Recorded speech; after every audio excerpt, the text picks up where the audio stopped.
Hello everyone, I'm Lushita. Welcome to all in my YouTube channel ePrep In. And today I will be discussing about what is the difference between recruitment and selection. But before that, I will be giving here an example through which you will be able to understand what is the difference between recruitment and selection. Suppose एक company में main power की ज़रूरत है तो company के director अपने HR manager से बोलते हैं कि आप रिक्रूटमेंट करके एम्प्लॉयज़ हायर करो। देन एचआर मैनेजर क्या किया कि पूल ऑफ कैंडिडेट्स अट्रैक्ट किए। कैसे? पेपर में एडवर्टाइजमेंट करेगा, वेबसाइट में पब्लिश करेगा और दूसरे कंसल्टेंसी के थ्रू। फिर जो प्रस्पेक्टिव कैंडिडेट्स हैं इसको देखे और इसके लिए अप्लाई किए। फिर उसमें से कुछ शॉर्ट लिस्टेड हो गया कंपनी के रिक्वायरमेंट के हिसाब से और उन्हें इंटरव्यू के लिए बुलाया गया। फिर इसमें इंटरव्यू हुआ और इंटरव्यू के बाद जो सुइटेबल कैंडिडेट है उनका सिलेक्शन हुआ कंपनी का रिक्वायरमेंट के हिसाब से और उनको जॉब ऑफर किया गया। तो यही है एक्चुअल में recruitment and selection. Just I given a suitable example for recruitment and selection. Now focus on some notes.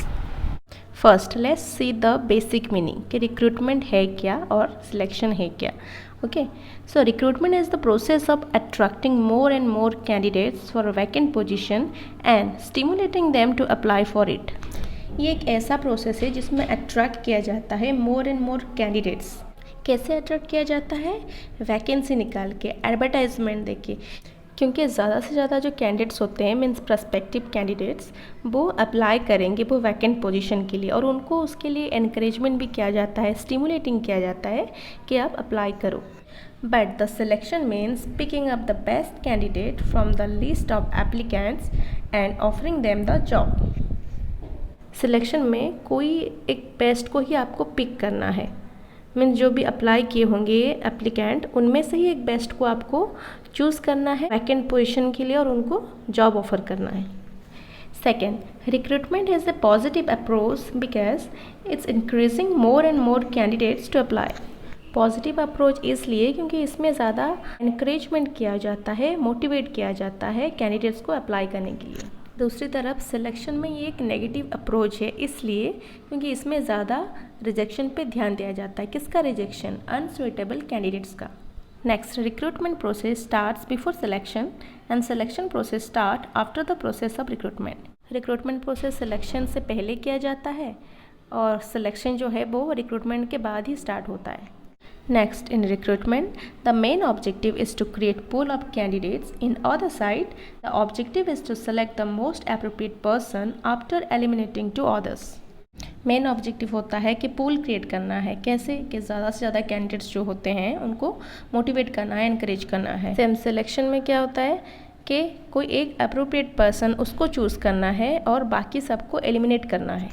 Next, the key factor of recruitment is to advertising the job and the key factor of selection is to appointment to candidates. Recruitment में जो main factor होता है, जो focus किया जाता है वो only advertisement के ऊपर ही ज़्यादा करते हैं और सिलेक्शन का जो की फैक्टर होता है वो कैंडिडेट को सेलेक्ट करना पड़ता है और उनको अपॉइंटमेंट देना होता है।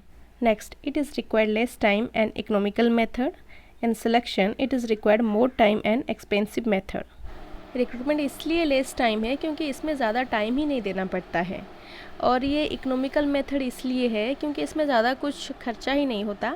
जैसे कि मेन फैक्टर मैं बोली थी इसमें एडवर्टाइजमेंट का होता है तो पेपर में ऐड दे दिए या फिर ऑनलाइन वेबसाइट में जाके आप कुछ पब्लिश किए रिक्रूटमेंट का तो उसमें ही बहुत सारे कैंडिडेट्स आ जाते हैं। दूसरे साइड सिलेक्शन एक लेंदी प्रोसेस होता है इसलिए इसमें ज़्यादा टाइम लगते हैं। कैंडिडेट्स को बहुत सारे स्टेजेस के थ्रू गुजरना पड़ता है जैसे कि वो फॉर्म फिलअप करेंगे, एम्प्लॉयर के पास डिपॉजिट करेंगे, फिर उनको बुलाएंगे, रिटन होगा, फिर इंटरव्यू होगा, फिर उनका सिलेक्शन होगा, तब जाके उनको जॉब मिलेगी। तो ये था difference between recruitment and selection. अगर टॉपिक अच्छा लगा तो प्लीज़ सब्सक्राइब कर दीजिए।